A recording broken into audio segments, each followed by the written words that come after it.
कहानी की शुरुआत में जेफ नाम का यह शख्स आज पहली बार टैक्सी लेकर निकलता है और उसकी सबसे पहली पैसेंजर तो कॉलेज की लड़कियां होती हैं। इसके बाद उसका अगला पैसेंजर एक नौकरी पेशा आदमी होता है जो किसी जरूरी मीटिंग में जा रहा होता है, लेकिन रास्ते में एक जगह जाकर जेफ की कार खराब हो जाती है तो वो आदमी जेफ के ऊपर पूरी तरह चिल्लाकर उसे खराब रेटिंग देने की धमकी देने लगता है। जेफ सॉरी बोलते हुए अपनी जेब से निकालकर जो भी उसके पास थे वह सारे पैसे दे देता है और कहता है कि उसे खराब रेटिंग मत देना बस, वरना उसकी यह नौकरी भी चली जाएगी। तभी फटे हुए कपड़ों में एक भिखारी जो काफी देर से उससे कुछ मिलने की उम्मीद में खड़ा था, जेफ उसे धक्का लगवाकर अपनी गाड़ी साइड में लगाता है और उस भिखारी की कुछ मदद करने के लिए जेब में हाथ डालता है।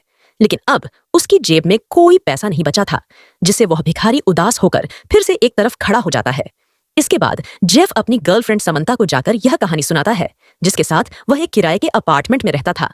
वो बताता है कि मैकेनिक ने गाड़ी में पूरे 1000 रुपए का खर्चा बताया है, जो उसके बस के बाहर की बात है।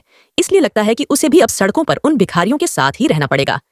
यह सुनकर समंता मुस्कुराती है और अपनी उंगली में एक चाबी लहराकर कहती है कि यह उसके एक दोस्त कुमार की गाड़ी की चाबी है, जो 3 महीने की छुट्टी पर इंडिया में अपने घर गया है।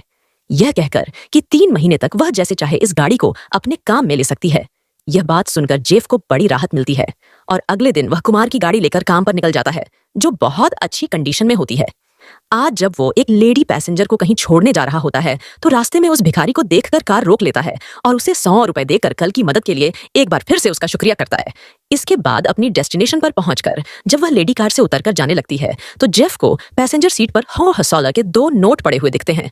वो उस लेडी को आवाज देकर कहता है कि आपके पैसे यहीं रह गए, लेकिन वो लेडी कहती है कि ये उसके पैसे नहीं है। यह कहकर वो चली जाती है और जेफ हैरान होकर सोचता रह जाता है कि आखिर यह पैसे यहाँ आए कहाँ से हैं। वापस आकर वो अपनी गर्लफ्रेंड को भी यह बात बताता है और कहता है कि वह बता नहीं सकता। आज वह कितना खुश है क्योंकि एक लंबे समय से उसका बैड लक चल रहा था और आज पहली बार उसे कोई गुड लक की निशानी मिली है। अगले दिन काम पर उसे एक लेडी पैसेंजर मिलती है जो अपना भारी सा बैग पीछे कार की डिग्गी में रख देती है। जेफ उसे लेकर चल देता है तो आज वही भिखारी उसे एक दूसरे रास्ते पर दिख जाता है। जेफ कार रोककर उससे पूछने लगता है कि वह यहाँ इतनी दूर क्या कर रहा है। वो भिखारी कहता है कि फिलहाल उसके पास कोई रहने की जगह तो है नहीं, इसलिए वह बस ऐसे ही इधर उधर घूमता रहता है। जेफ के पास आज फिर से पैसे नहीं थे क्योंकि सुबह गाड़ी में फ्यूल भरवाने के बाद उसके पास जो थोड़े बहुत पैसे बचे थे उनसे उसने अपने लंच के लिए कुछ खाना पैक करवा लिया था, लेकिन फिर भी वो यह सारा खाना उस भिखारी को देकर वहां से निकल जाता है। इसके बाद वो लेडी कार की डिक्की से अपना बैग निकालकर जाने लगती है तो जेफ कहता है कि अपना बाकी सामान तो लेते जाओ, लेकिन वो लेडी कहती है कि यह सामान उसका नहीं है। यह सुनकर जेफ फिर से हैरान रह जाता है और शाम को जब वह अपनी गर्लफ्रेंड के पास वापस आता है तो उसके हाथों में बहुत सारे खाने के पैकेट होते हैं। वो उससे पूछता है कि सुबह कार की डिक्की में खाने के पैकेट उसने तो नहीं छोड़ दिए थे। समंता मना करती है तो वह कहता है कि चलो मान लिया कि यह उसका गुड लक चल रहा है, लेकिन वो जानना चाहता है कि आखिर यह गुड लक आ कहां से रहा है। समंता कहती है कि क्या इतना ही जानना काफी नहीं है कि उनका गुड लक चल रहा है, ज्यादा दिमाग लगाकर वो इस गुड लक को खत्म करके मानेगा क्या। जेफ कहता है कि बात तो सही है, लेकिन अगली सुबह एक्साइटमेंट में उसकी बहुत जल्दी आंख खुल जाती है और वह समंता से कहता है कि वह काम पर जा रहा है। उधर से कुछ लाना हो तो बताओ। समंता कहती है कि उसके पुराने जूते ले जाओ और उसके लिए ऐसे ही नए जूते ले आना। जेफ जूते लेकर काम पर चला जाता है और दोपहर को जब वापस आता है तो अपने साथ एक नहीं बल्कि बहुत सारे जूते लेकर आता है। समंता यह देखकर कहती है कि इतने सारे जूतों की क्या जरूरत थी, लेकिन जेफ कहता है कि ये जूते उसने खरीदे नहीं है बल्कि आज भी उसे ये कार की डिक्की में मिले हैं। वो कहता है कि अब उसे पता चल गया है कि रोजाना यह गुड लक कहां से आ रहा है। उसे लगता है कि यह सब उस भिखारी की वजह से हो रहा है, क्योंकि जब भी वह उसे कुछ देता है तो उसका 10 गुना उसे कार में कहीं ना कहीं रखा हुआ मिलता है। वह कहता है कि उसने सबसे पहले उस भिखारी को 20 रुपए दिए थे तो बदले में उसे 200 रुपए मिल गए, फिर खाना दिया तो उसका 10 गुना खाना मिल गया और आज उसे समंता के पुराने जूते दिए तो बदले में ऐसे ही 10 जोड़ी नए जूते मिल गए। यह सुनकर उसकी गर्लफ्रेंड बहुत खुश होती है और कहती है कि अगर ऐसा है तो चलो इस गुड लक का पूरा फायदा उठाते हैं। जेफ कहता है कि ठीक है, कल मैं उस भिखारी को अपनी महंगी वाइन ले जाकर देता हूं और फिर देखते हैं क्या होता है। अगले दिन अब यह वाइन की बोतल उस भिखारी को दे देता है और फिर वही होता है जो उसने सोचा था। शाम को वह अपने साथ वाइन की बोतलों का एक पूरा बॉक्स लेकर आता है। अब यह सिलसिला शुरू हो जाता है। जेफ कभी उसके लिए महंगा खाना लेकर जाता है तो कभी उसे अपने हाथ की घड़ी ही उतार कर दे देता है और हर बार उसे इसकी 10 गुना चीजें वापस मिलती रहती हैं। उसकी गर्लफ्रेंड समंता भी इस गुड लक का पूरा फायदा उठाकर अपने सारे शौक पूरे करती है और अपनी सारी पुरानी ज्वेलरी उस भिखारी को दिलवा देती है। एक दिन डिनर के दौरान समंता जेफ से कहती है कि बहुत हो गया यह छोटा मोटा खेल, अब हम सीधे सीधे उस भिखारी को ज्यादा पैसे देंगे जिससे हमारे पास पैसा ही पैसा हो जाएगा। जेफ कहता है कि इसमें पहले जैसा मजा तो नहीं आएगा, लेकिन चलो ठीक है, यह भी करके देखते हैं। अगले दिन समंता उसे 10,000 रुपए देकर काम पर भेज दिया और जेफ एक लेडी को ले जाते हुए रास्ते में उस भिखारी के पास रुकता है, जो बहुत खुश होता हुआ कार के पास आ जाता है। जेफ उसे वो 8,000 देकर कहता है कि इसके बारे में किसी को बताना मत। इसके बाद एक जगह वह लेडी कार से उतरकर चली जाती है, तो जेफ तुरंत समंता को फोन करके उसे कॉफी शॉप में मिलने के लिए बुलाता है। कॉफी शॉप में वह उसे चुपके से एक बैग का थोड़ा सा मुंह खोलकर दिखाता है, जिसमें पूरे 10,000 रुपए होते हैं।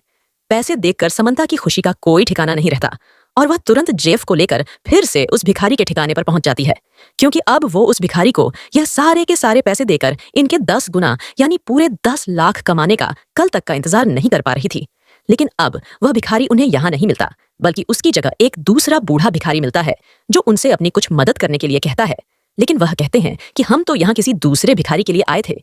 ये सुनते ही वह बूढ़ा भिखारी गुस्से में उन्हें गाली देता हुआ वहां से चला जाता है। अब वह दोनों शहर में कार घुमाते हुए पूरा दिन उस भिखारी को ढूंढते रहते हैं, लेकिन वो उन्हें कहीं नहीं मिलता। आखिर थक हार कर जेफ रात को अपने अपार्टमेंट में आकर सो जाता है, लेकिन उसकी गर्लफ्रेंड को इस वक्त वह सोता हुआ बिल्कुल भी अच्छा नहीं लग रहा था।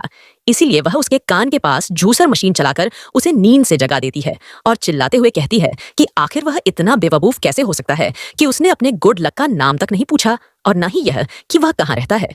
जब कहता है कि वह सुबह को जाकर उसे ढूंढेगा तो कहीं ना कहीं वो मिल ही जाएगा। अगले दिन सुबह को जेफ के पास अपनी माँ की कॉल आती है, जो एक कॉफी शॉप में उसे मिलने के लिए बुलाती है, क्योंकि काफी दिन से उसने जेफ को देखा नहीं था। कॉफी शॉप में वह अपनी माँ को सारी बात बता देता है और कहता है कि अब उसका गुड लक वो भिखारी उसे कहीं नहीं मिल रहा है। उसकी माँ कहती है कि उसे नहीं लगता कि उसका गुड लक वो भिखारी था, बल्कि ये इंस्टेंट कर्मा यानी कर्मों का फल था, जिसके बारे में उसने इंटरनेट पर पढ़ा है कि अगर हम किसी के साथ अच्छा करेंगे तो कहीं ना कहीं किसी ना किसी रूप में हमारे साथ भी कुछ अच्छा ही होगा, और अगर हम बुरा करेंगे तो हमारे साथ भी बुरा होगा। वो कहती है कि अब अपने काम पर जाओ और जो भी दिखे उसी की मदद करो। इसके बाद देखो क्या होता है। जेफ को अपनी माँ की बात सही लगती है और रास्ते में वे एक भिखारी को अपनी माँ की दी हुई एक जूस की बोतल और 20 का नोट देकर शाम को अपने अपार्टमेंट वापस आ जाता है। आते ही समंता उसके ऊपर चिल्लाने लगती है कि वह उस भिखारी को ढूंढने की बजाय अपनी माँ के साथ टाइम वेस्ट कर रहा था। जेफ कहता है कि वो उनके साथ टाइम वेस्ट नहीं कर रहा था, बल्कि उन्होंने तो आज उसकी बहुत बड़ी मदद की है। अब वो उसे अपनी माँ की कही हुई सारी बात बताता है, तो समंता पूछती है कि ऐसा करने के बाद उसे कुछ मिला। जेफ कहता है कि नहीं मिला, लेकिन चलो एक बार फिर से देखते हैं। अब वह समंता को साथ लेकर एक बार फिर से कार की तलाशी लेने जाता है और ठीक से देखने पर समंता को कार की पिछली सीट के पास जो उसकी कुछ बोतलें और उनके ऊपर रखे $200 दिख जाते हैं, जिसे देखकर वह बहुत खुश होती है। लेकिन वह कहती है कि बड़ा हाथ मारने से पहले एक दिन और इसे आजमा कर देखना चाहिए। जेफ कहता है कि ठीक है, और अगले दिन वह फिर से काम पर निकल जाता है। इस तरह पूरे दिन वह किसी को कुछ ना कुछ चीजें देता रहता है और वापस आकर समंता को कार में भरा हुआ बहुत सारा सामान दिखाता है। यह देखकर वह कहती है कि इसका मतलब यह हुआ कि वह कभी भी कहीं भी किसी को कुछ भी देता है तो बदले में उसे 10 गुना वापस मिल जाता है। अगर ऐसा है तो ठीक है, अब कोई बड़ा हाथ मारते हैं, लेकिन पहले जाकर अपनी कार ले आओ, क्योंकि मैकेनिक का फोन आया था कि उसने वो ठीक कर दिया है। अब रात को जेफ मैकेनिक से अपनी वाली कार लेकर वापस आने लगता है, तो रास्ते में उसे एक लेडी पैसेंजर मिल जाती है, जो कार में बैठते ही जेफ के ऊपर गन तान कर उसे लूटने की कोशिश करती है। यह देखकर जेफ चुपचाप उसे कुछ सामान और पैसे दे देता है, जिसे लेकर वह एक जगह कार से उतर जाती है। लेकिन अब जेफ और समंता यह सोचकर कंफ्यूज हो जाते हैं कि इसके बदले में उन्हें कुछ वापस क्यों नहीं मिला। जेफ को लगता है कि शायद ऐसा इसीलिए नहीं हुआ क्योंकि उसने उस लेडी को पैसे दिए नहीं थे, बल्कि उस लेडी ने गन पॉइंट पर उससे ये पैसे छीने थे। लेकिन पूरी रात सोचने के बाद अगले दिन वह समंता के सामने शुरू से लेकर अब तक की पूरी कहानी फिर से दोहराता है, जिससे वह एक हैरान करने वाले नतीजे पर पहुंचता है कि ना तो यह उस भिखारी की वजह से हो रहा था और ना ही यह कोई इंस्टेंट कर्मा था, बल्कि यह समंता के उस इंडियन दोस्त कुमार की कार थी, जिसमें बैठकर वह जब भी किसी को कुछ देता था तो उसे उसका 10 गुना कार में ही कहीं पड़ा हुआ मिल जाता था। इस बात को और आजमाने के लिए अब वह फिर से कुमार की कार लेकर ही काम पर जाता है और रास्ते में एक लड़की को कुछ पैसे दे देता है। इसके बाद वापस आकर अब समंता को पैसों से भरा पर्स दिखाता है, जिसका मतलब था कि यह सब कुमार की कार की वजह से ही हो रहा था। यह कंफर्म होने के बाद अब वह काफी सारे पैसे लेकर कुमार की कार से काम पर निकल जाता है, लेकिन रास्ते में आज उसे वही भिखारी दिख जाता है जिसकी उसने सबसे पहले मदद की थी। वह उसे कार में बिठाकर एक अच्छी जगह ले जाता है और पहले उससे उसका नाम पूछता है। वो भिखारी अपना नाम हैरी बता